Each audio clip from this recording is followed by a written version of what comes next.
How's it going, YouTube? Happy 2/22/2022. It is almost 14:22 in a matter of speaking Central Time. Still got a little bit of an hour to go, but whatever.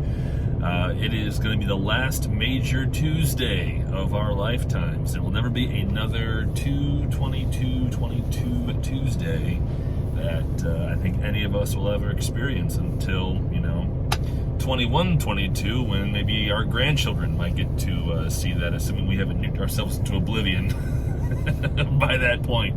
But anyway, happy Ultimate Tuesday, the last one we'll see for a while. Yeah, we'll probably still see some 2/22 Tuesdays, but never a 2/22/22 Tuesday, at least after another 100 years. Anyway, and even then, they may not get it on a Tuesday. I have no idea. I'm not looking that far ahead in the calendar. But still, all that is said, it's a big day. A big day here in the US of A when it comes to a lot of things. Most importantly, I am back to work after an offset weekend. I got home Saturday evening, and then I had a wonderful Sunday, Monday weekend. Went to a concert in Chicago on Sunday evening and saw Dream Theater on their Top of the World tour.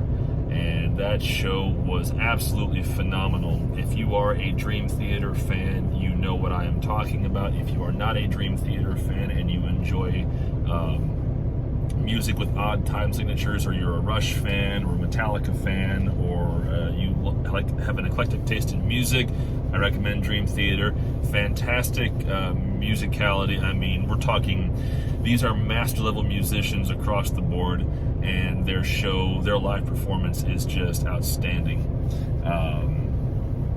At one point, something went wrong with the bassist. His equipment failed on him, and credit to this guy, he just stood in his position and he was playing his parts note for note. We couldn't hear him, we couldn't feel the rumble of the bass at all through the theater until he got him back up and running, but he just kept going note for note for note for note for note what he was supposed to be doing, because in his mind, like, okay, they could get me up and running any moment. I've got to be ready to come right back into the mix as soon as they get me live. And the tech crew did an amazing job running the cables and, getting him reset and reconnected, so that when he did come back in, it was a good time, because the song after the song that got him back online he had a couple of solo segments that he needed to be in the mix, otherwise it would have been just, silence and awkwardness at those points. So big shout out to the road crews and anyone who happens to see these videos that I put out, who have been roadies, or who are roadies, or who know roadies, or whatever. Tip of the cap to you guys. You do an amazing job, and we would not be able to enjoy our live entertainment without you. So big shout out to you guys. Why is it also a big Tuesday beside the 2/22/22 thing? Apparently today is when some of the U.S. edition of the Freedom Convoys get moving and start their cruising towards Washington, D.C. and other places of assembly and rally.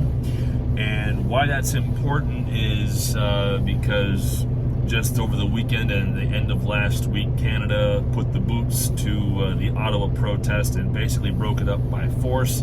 I have heard tell that the Ottawa mayor is looking to actually sell the seized trucks to recoup lost funds during the 20-odd days, 22, 23 days of protest that occurred. So that's not going to endear that person to any truck drivers anytime soon. Apparently, last information that I've heard, 99 vehicles had been towed. I don't know if those were all semi-trucks that were towed. I don't know if it was a combination of semi-trucks and non-commercial vehicles that were towed. I really have no idea. But the Ottawa mayor is looking to sell those seized trucks, and I'm sure someone will have something to say about that in a court somewhere, but just how successful they will be, I have no idea. So if you are one of those drivers who had your truck seized by the Ottawa police, I do hope that you get restitution for it appropriately, and I hope that your life and livelihood are not unduly impacted by the legal battle you probably will soon find yourself in, if you're not already in the thick of it, as I'm making this video on a lovely Tuesday, rainy, whatever, afternoon in Northern Illinois. So yeah,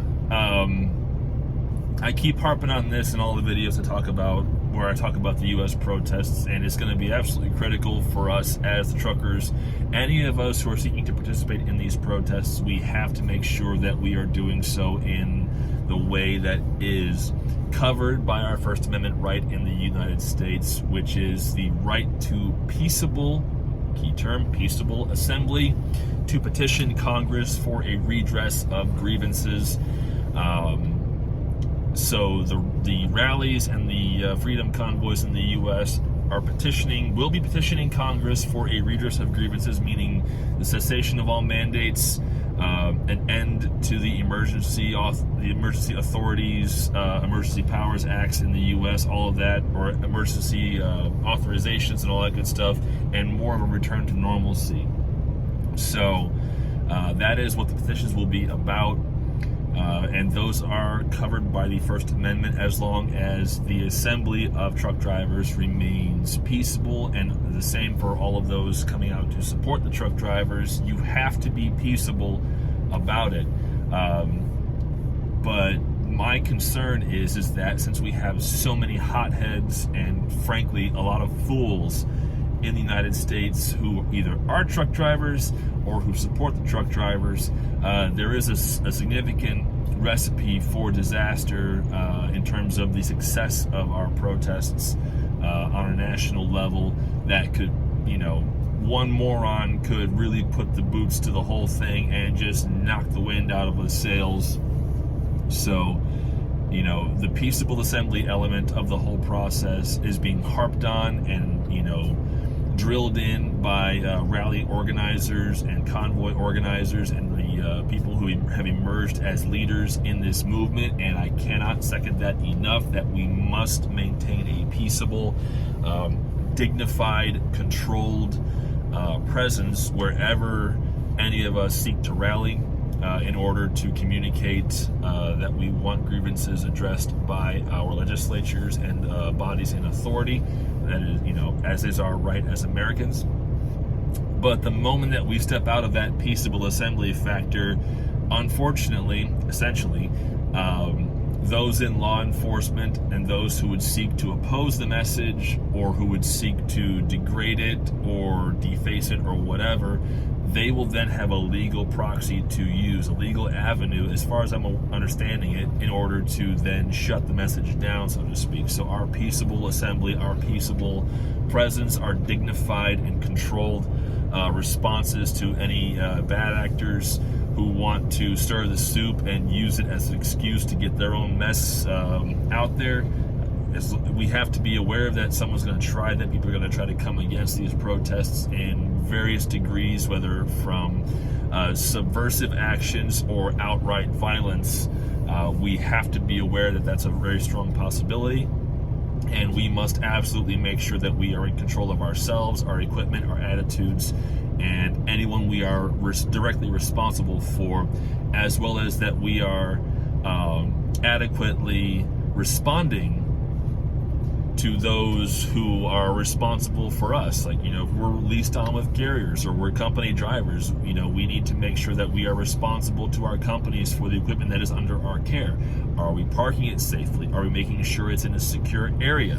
Can we ensure that the equipment can be put back into action if the company that owns it wants it back into action? Are we leaving trailers behind and only bringing tractors to the protest in order to make it easier for other trucks to get in and out, or to avoid causing congestion that would cause law enforcement to then use the emergency vehicles access excuse as an opportunity to start forcing trucks and protesters to move? I mean, that's a very legitimate, situation that we need to be aware of as well. Law enforcement will have an avenue, and they will probably seek to use it, saying, you're blocking access to emergency vehicles, we're going to move you guys, and we can't because we're law enforcement. Okay, that's a legitimate process they have to go through, because they have to be able to get emergency vehicles through, because if someone stubs their toe and calls 911, an ambulance has to respond to that call. And if we obstruct that ambulance's path and there's no other direct route because we're blocking all the routes, well, then that becomes a problem for us. So, there's so many ways people are going to try to move against these protests. They're going to try to subvert them, try to distort them, try to destroy them. We have to be on our guard. We have to be aware at all times that we are not going to have friends in all corners, in all places, in all elements of the routes that we take or the places we rally at. So we must be aware that those who would seek to put us down and have us ignored will be out in various degrees of force, attempting to distort, destroy, or stop the message that we are trying to send with these rallies, with these convoys, with these protests. So, if you are someone who is already joining one of the rally routes, or you're already in motion to one of them, I wish you good luck and Godspeed. I hope that you get there safely, that you are among like-minded, similarly attituded people with similar attitudes, in order to ensure that you're all on the same page, that you're all supporting each other and making sure that anyone who would try to find the hothead and set them off, they get taken care of, that the hothead gets shielded, and the people who try to set them off are safely and appropriately kept from doing so. I look forward to seeing some of you guys out there on the road. I don't know if I'll ever be able to be part of one of these convoys or protests, but if I have the opportunity, I will try to join it in a way that I believe is safe for myself, and I look forward to seeing you guys out there. And other than that, my friends, thank you so much for watching, and I will see you down the road.